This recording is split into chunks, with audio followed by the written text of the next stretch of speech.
Salut à tous, c'est Bangla Geno, bienvenue sur cette vidéo qui aujourd'hui va parler de coaching et revenir sur quelques basiques suite à un commentaire de Jacques que je trouve très intéressant concernant la notion du libre arbitre et des décisions qu'on peut prendre réellement et de l'impact que l'on peut avoir, sachant que on est quand même extrêmement automatisé. Je vous rappelle même qu'il a été montré que 5 à 7 secondes avant qu'on prenne une décision, notre cerveau a déjà pris la décision. Bon, on pourrait se dire c'est à nous le cerveau, donc c'est plutôt une bonne chose, on décide quand même, mais on ne décide pas de façon consciente.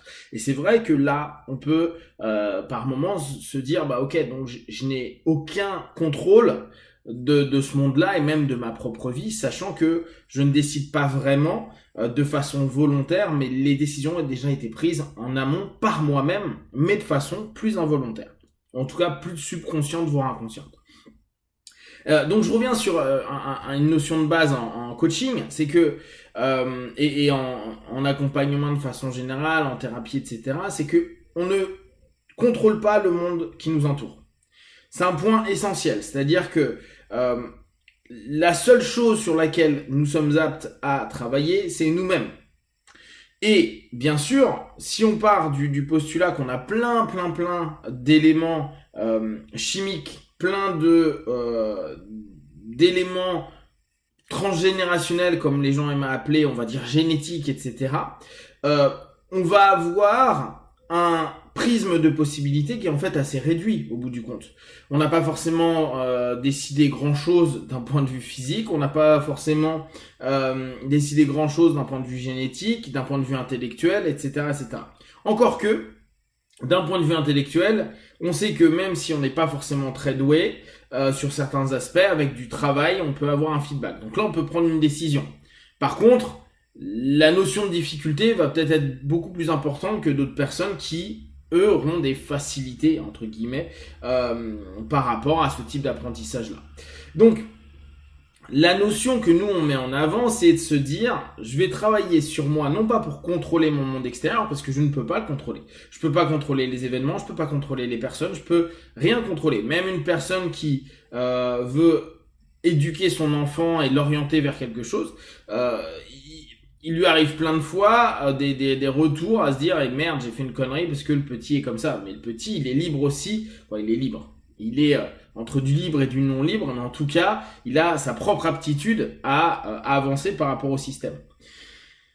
Et nous dire, bon bah, je vais contrôler tout ce qui m'entoure, bah ça donne des contrôles frics, des personnes qui sont constamment dans une volonté de contrôle avec une espèce d'illusion de croire qu'ils contrôlent quoi que ce soit, alors qu'en réalité, ils ne contrôlent rien. Donc ça là-dessus, je suis complètement d'accord avec Jacques, qui lui a une notion très déterministe de la vie, à dire bah les gars, on n'a pas beaucoup de possibilités.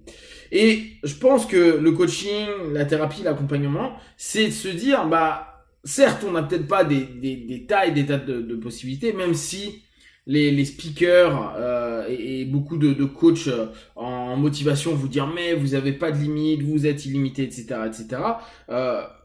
Moi, je n'y crois pas. C'est-à-dire que je pense qu'on est limité, je pense qu'on a un potentiel, un panel de potentiel qui est déjà assez important, qui peut déjà nous faire passer toute notre vie à nous découvrir et à développer des aptitudes et des compétences. Mais tout, non, je ne pense pas. Il y a trop de facteurs externes qui vont jouer.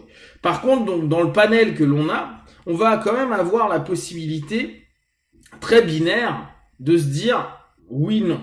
Alors après, on pourra se dire ouais, mais si c'est pas moi qui décide, c'est quoi? Si c'est pas moi volontairement et que j'ai déjà la décision 7 secondes après, avant, et que en fait moi je donne ma propre décision 7 secondes après, bah je décide pas vraiment. Moi, ce qui m'intéresse, c'est qu'à partir du moment où on a créé une décision, on devient acteur de cette décision. Le problème que l'on a dans un rapport très déterministe de la vie, c'est que c'est très intellectuel. C'est ce que m'avait dit moi une de mes profs quand j'étais vraiment dans cette notion très déterministe. Je devais avoir, j'étais en première, donc je devais avoir 16 ans. Et elle m'avait dit, bah dans ce cas-là, reste assis jusqu'à la fin de ta vie et logiquement tout ce qui doit se passer se passera dans ta vie. Tu n'as pas besoin d'agir. Et je pense que là-dessus, elle avait complètement raison. On ne peut pas se dire que ce que l'on fait n'est simplement que des éléments de notre tête. C'est-à-dire que même si nos décisions, nos perceptions se passent dans notre tête, si on la met pas dans l'action et dans le réel, bah ça reste une illusion de plus. L'idée du coaching, du développement perso, etc., c'est de se dire, bah voilà, vous avez compris des choses, vous décidez peut-être avec cette 7 secondes en avance, donc vous non décidez à un moment donné. Par contre, après, l'action, c'est vous qui la menez. C'est vous qui la menez avec toutes les contraintes que vous avez et toutes les possibilités que vous avez, tous les potentiels que vous avez. Donc, à partir du moment où vous avez décidé quelque chose, votre notion, c'est de vivre cet élément-là et d'interagir avec la décision.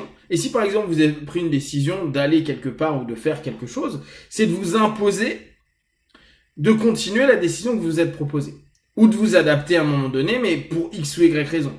Ce qui est intéressant, c'est qu'à partir du moment où on commence à sortir du principe mental et partir dans le principe physique et donc sensation puis émotion, on va commencer à pouvoir être davantage dans la maîtrise de la décision prise en amont, qui peut être une non-décision, et surtout nous impliquer. Et à partir de là, on devient plus acteur des différents éléments qu'on met en place. Si j'ai dit, bon bah, je vais partir dans cette direction, je peux toujours me dire, ouais, mais je vais faire autre chose. Mais si je me dis, voilà, on reprend cette notion orientation ou, si vous préférez, objectif, si on est plus coaching pur. Je m'impose quelque chose et je m'impose quelque chose qui peut aller vers quelque chose de douloureux, gênant, oppressant, etc. C'est-à-dire qu'il y a des étapes, des paliers qui, dans une notion d'absolu non-contrôle, non-contrôle, ça sera plutôt pour l'extérieur, donc de non-maîtrise de nous, serait très difficile à dépasser parce que à la moindre difficulté, on abandonnerait.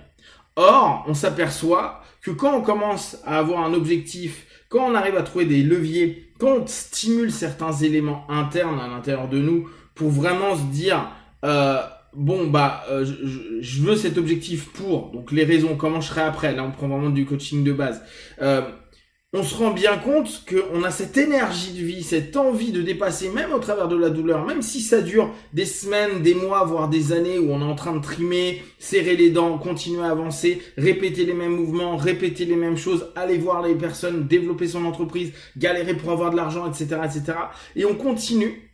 Et c'est en ça où, à ce moment-là, on a notre maîtrise de notre parcelle de vie.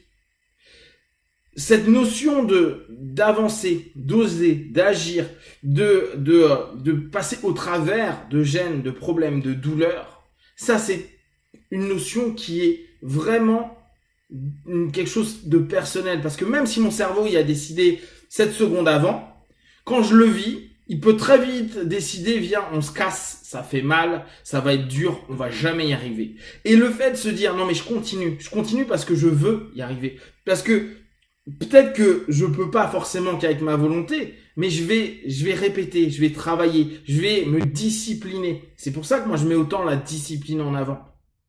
Discipline active, discipline positive. C'est-à-dire je vais me discipliner, je vais répéter, je vais recommencer encore et encore et encore. Ça va au-delà de cette notion quasi déterministe des choses, parce que on va au-delà de quelque chose qui est naturellement contre nous, c'est-à-dire de la gêne, de la douleur, voire vivre du mal-être pendant des semaines, des mois, et pour certains même des années, et qui après arrive à réussir, ou en tout cas arrive à destination, ou comme je vous ai dit hier, le processus les a fait mûrir, grandir et percevoir de nouvelles choses, et dès lors, ils sont dans une maîtrise plus juste de leur vie, parce que au travers de l'action et donc des émotions qui vont s'en suivre, etc., le mental, même s'il a toujours une notion qu'on ne maîtrisera pas, c'est plié à quelque chose du réel, personnel, vécu à un moment donné. Si vous avez des questions et des remarques, partagez-les sur Facebook, YouTube, j'y répondrai le plus rapidement possible. Comme d'habitude, de tout ce que je propose, ne prenez que ce qui est bon et juste pour vous. Testez, observez, analysez et concluez. Be one. Ciao.